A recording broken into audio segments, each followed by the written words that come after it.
never come back again. It's got a death curse. It's got a death curse. Drop.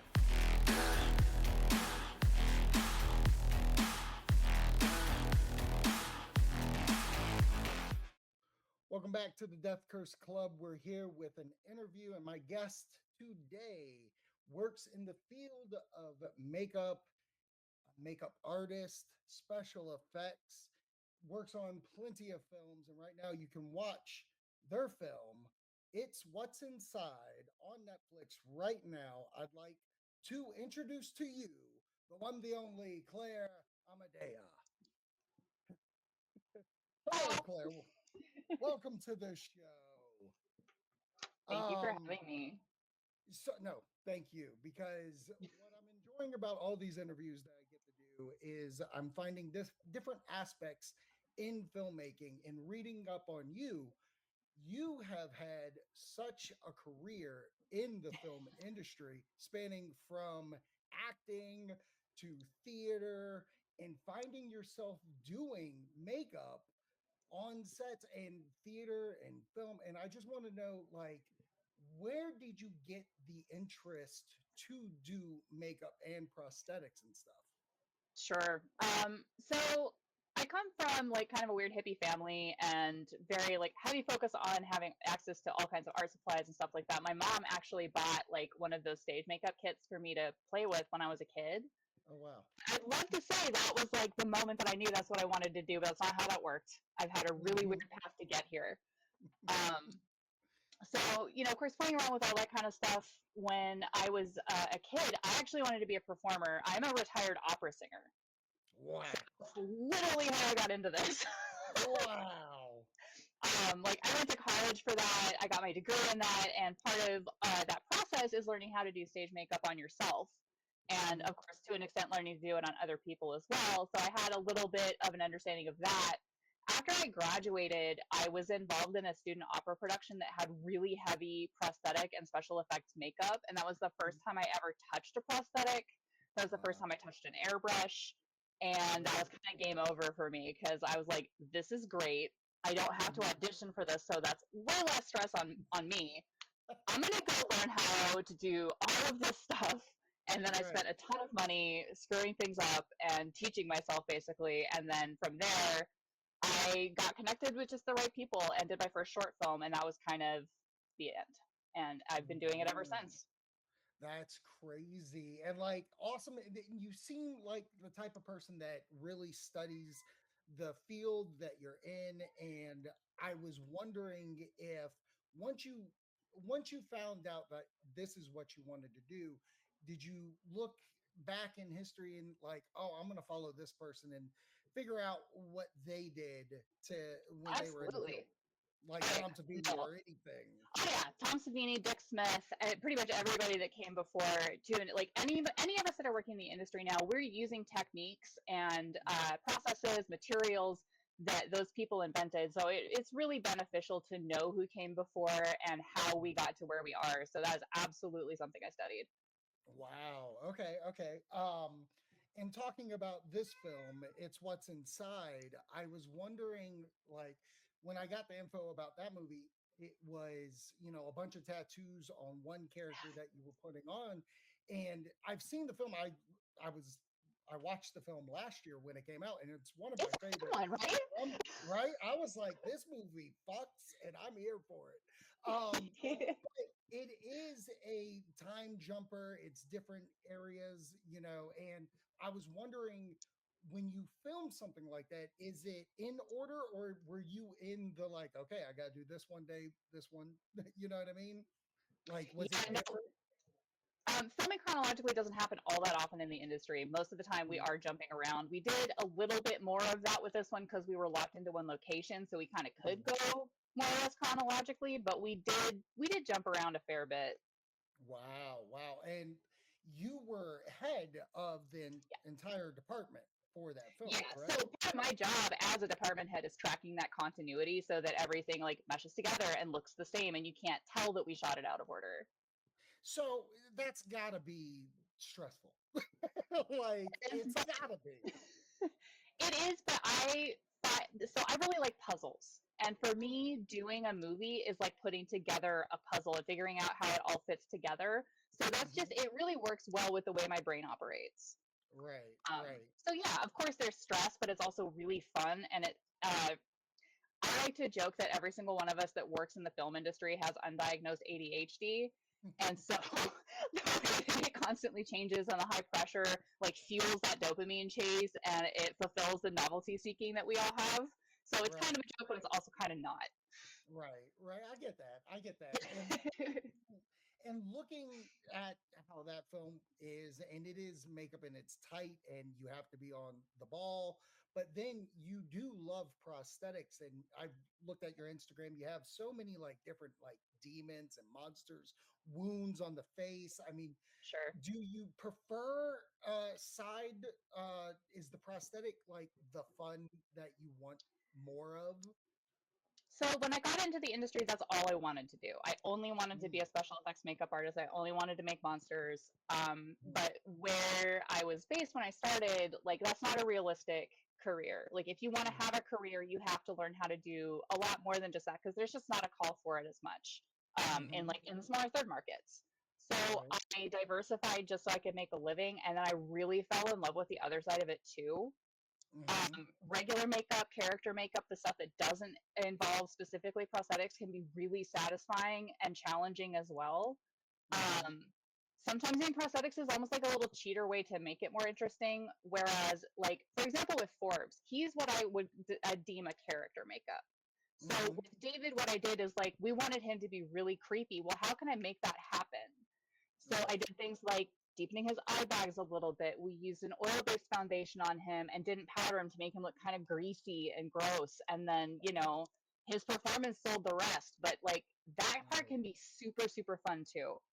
Right. Wow, that's wild. No, it's I feel like your job specifically because it's time based. It's a lot of like you need to be on that set and getting everybody ready to a different extent. Like, actors may come in and just do an hour of makeup or something, but like, if someone prosthetics are going on, that's hours upon hours. What's the longest that you've had to sit in that room with someone? With one person Oh or just my. in general? Have you done like, oh, I have to do like five people? So one of my very first union jobs actually was working on the TV show Z Nation on Sci-Fi Channel. Okay, yeah. And so we had like there was a day where I think I was literally in a trailer doing zombie makeups for 12 hours. Like we were had a crazy pre-call and then like I want to say it was something like 3 or 4 in the morning that we had to be there and I didn't step out of that trailer from doing makeups until 3 or 4 in the afternoon. Right. So there's that. I mean also like I have worked on other shows where we have really heavy character or heavy prosthetic characters like where it's taken 3 or 4 hours easily. Hmm. Even the Hmm. tattoos on this took forever sometimes because we would Right. have to start from the ground up. So Gavin Leatherwood has 28 individual pieces, and then Nina Bloomgarden, who plays Maya, is actually Mhm. even heavier. She had 63. Oh my So gosh. if we had to start that from the ground up, and we really tried to like preserve things overnight as much as we could just to save ourselves some time and heartache and also to spare the actors from having to come in, hours Right. early to go through. But Nina could easily take us 3 hours from Oh the my ground up. God. Gavin could take me an hour and a half to two. That's wild. Like, I And we were just a don't. small team. Like there was only 4 of us at any given day. For the most part, there was only 3 of us, and we're handling all of the main cast. So I did Gavin's makeup, and my key Uh-huh. Sarah Dickman did Nina's. But we're on our own. like Right. a Right. third is like doing the other makeups and then watching set for us. So Right. we helped out each other as much as we could, but it was an undertaking. Wow. And if I'm right here, the film itself is also up for Emmys, right? Like, It's up, you could be yeah, voted for right now. yeah. Yep. Wow. We were nominated for Outstanding Contemporary Makeup.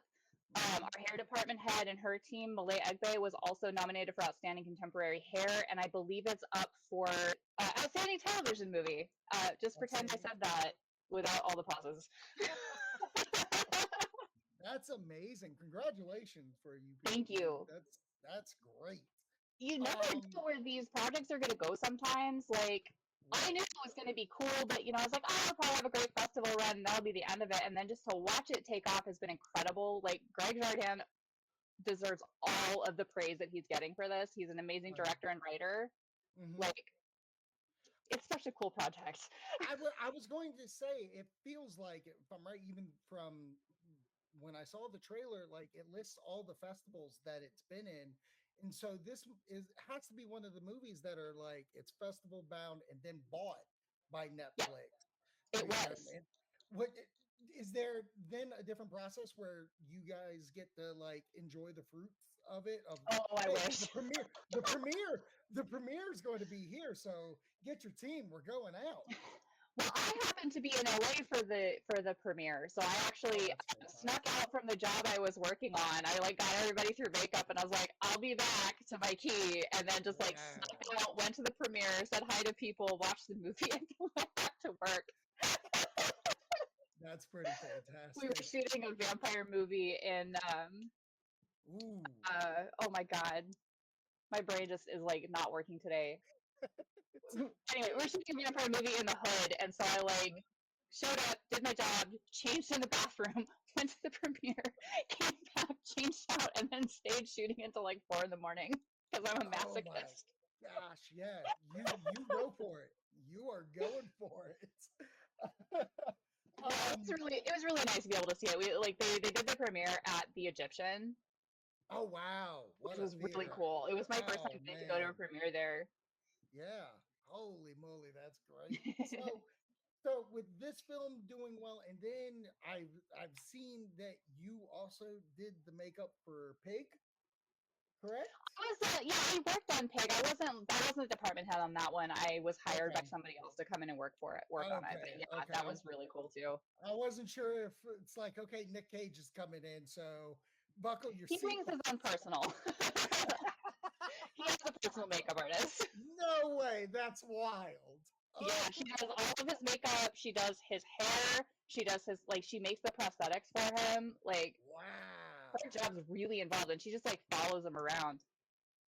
Oh my goodness. That wouldn't be something that you'd be into, like an actor or actress You come know, up to for you the say, right hey, be person, my I totally personal. would. I totally Really? would do that. Yeah, Yeah. Ah, I mean, I there's mean, something to be said for job security. that's what I was going to say. It's job security at best. To jump back to the prosthetics, is there a monster, like you just said you worked on a vampire movie? Is there something that you would really love to work on? Classic monster or not? Oh man. Is there something that you would love to get into? I well, obviously I love monster makeups. Hmm. I like a good challenge, and sometimes the biggest challenge is doing something that isn't crazy looking. It's something like doing an age makeup, and I really Okay. love doing age makeups. I've gotten to do a couple of them. I worked on a movie with Kathleen Quinlan a few years ago where we did a really complicated age makeup on her, and it was so satisfying. And I would love to do something like that again. Oh wow. So I mean, in the same kind of sense, not the same, but like how they aged the Back to the Future parents in part two, a little Sure. older, but done better. Like, do you ever go back and watch More, things like that? And like, what are they doing? I'm going more for like the Dick Smith aging of Salieri and Amadeus. Like that's more my goal. Yeah. Oh, I love it. I love it. Do you get to be a part of the creative of how do we get there? Like, Yeah, are you invited into the room and saying, "This is what I'm thinking. Let's kind of spitball what we're going totally. to do." Yeah, Really? especially as a department head, yeah, that's one of the main features of the job is that I get to work directly with the directors. I work with the producers, and I talk to the actors too. Honestly, I love getting feedback from the actors if they have Hmm. ideas. We actually Right. incorporate a lot of that in It's What's Inside too. Like Gavin has a couple of tattoos that I made for him custom. Like he's No got a way. big chest piece that says "Forgiven," which we thought was hilarious, given like what the character of Dennis is like. Right. Right. Nina has. I thought this was so sweet. when we were going through and like designing the look and everything, Greg wanted, it was like more tattoos, more, no, more, no, no, no, more. And so I was like, I can make some custom ones for you. Do you have any thoughts? And so like I did some that are more like kind of pop arty style, but she had this beautiful idea where she wanted to honor her late father. And so she Mm-hmm. sent me artwork and doodles that he had done to turn into tattoos for her character. And I was like, this is beautiful. And I absolutely want to do this for you. So we made like a bunch of tattoos of her late father's artwork to honor him and to just have that little Easter egg in the movie too. Oh my God, that warms my heart so much.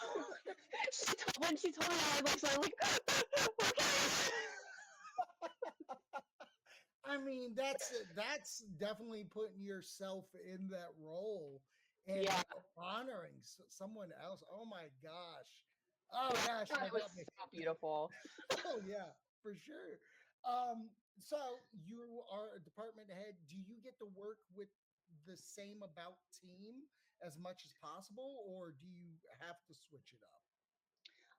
It sort of depends on what's going on. Like if I can, I try to bring people that I know that I can work with really well, that I gel with really well, along on the same jobs. Like if you look at if you look at my filmography, you're definitely going to see a lot of names repeat on there. Like my key Sarah Dickman and I have been working together since 2018. Oh I wow. know like her skill set. I know that I can be like, okay, you got this. I'm gonna go over here and do something completely different. Don't talk to me for an hour, and Right, everything will be right. fine. Like, Oh my gosh. Yeah, yeah. that sounds rad. And then Um, Henry Felton, my third, actually, this was his very first, I'm sorry, their very first feature film ever. We'd been working together a little bit and we were friends, and I was trying to mentor them a little bit. Um, mhm, we have a real issue with diversity in our industry, especially in Portland, Oregon. Like, there's just not a whole lot of BIPOC people that are in the industry, and there's not always a lot of pathways for them in. So, whenever I mhm, see a chance to do something about that, I do it. And at right. the time that I was hired for this, it was a non-union film. So I was like, Henry, you're on. I know I can Oh, get you on this. This is going to be a great learning opportunity. Um, they're really hoping to have a diverse team. We have several actors that are people of color. This is a good right. opportunity. And so we did that. It flipped union too. So I also managed to get him into IATSE at the same time. Oh my gosh, that's fucking cool. How Yeah. where okay, and where can you go for that? Like, is there is there an upswing? Is there more that because I know that's something very important to you that you want to continue. Do you see that evolving even more as the years have gone by? When you say it, what are you Like referring to specifically? just every like diversity coming into Sure. makeup. It's I definitely getting know there's better. it's It's definitely okay. getting better. Like when I started out, it was we were still fighting the, makeup artists telling melanated people to bring their own foundations. Like, and there's Yeah. been a huge outcry against that, as rightfully there should be. Makeup artists should be able to do absolutely anybody at any Oh time sure. with their kit. There's still a little bit of that. I run into it every now and again where people are surprised that like I have a fully stocked kit and I can do anybody's makeup. Not Right. as much anymore. Right. But there's also been like a huge initiative in Hollywood specifically to provide pathways for people of color and artists that wouldn't otherwise necessarily have as much of an opportunity to get their foot in the door. Right. Where could someone go to kind of get their foot into the door? Because, like you said, it's hard to find people like yourself that will help them. So, if they could, is there a group or anything that we could promote that if someone hears this and they want to go to Hollywood or Portland or somewhere that they feel safe and can do this?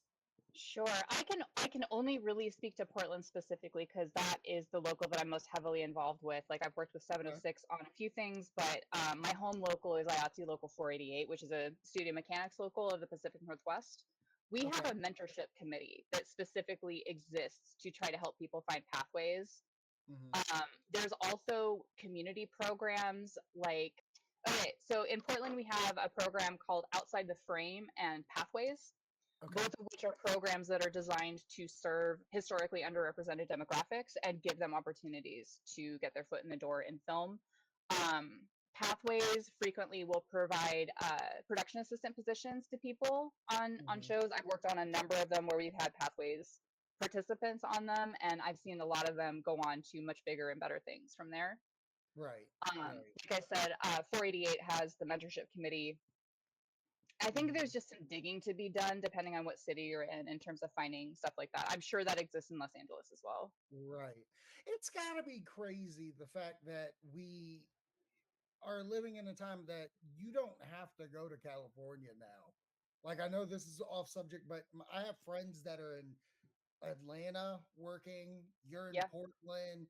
I mean, obviously, Canada has stuff going. It's wild to me that so many projects are being done elsewhere. And I have not heard Portland being a name, but it seems like you are thriving there almost. I I mean, I am a little bit more nomadic than just being in Portland. I do travel around for work quite a bit.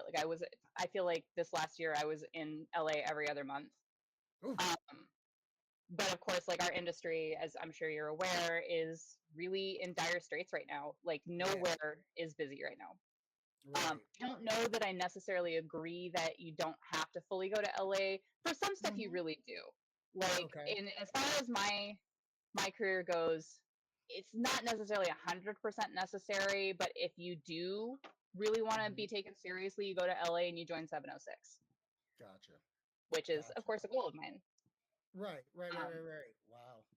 but I Wow. do like that the industry is less centralized because it really does bring a ton of jobs to the area. It really brings an influx of cash to the local economy. I've been involved in lobbying our state government as well for like increasing our film incentives.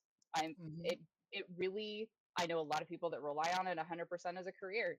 Most of us up Right, here don't have a backup plan. right, right. No, I get that. I mean, you've skated through several different careers. I I was mean, gonna, it's time for another one. I'm only 40. oh my goodness. Now, okay, let's go back to the beginning. Do you miss opera? Do you miss No, opera singing? I don't. I really don't. Um, I don't know. Opera's a weird field.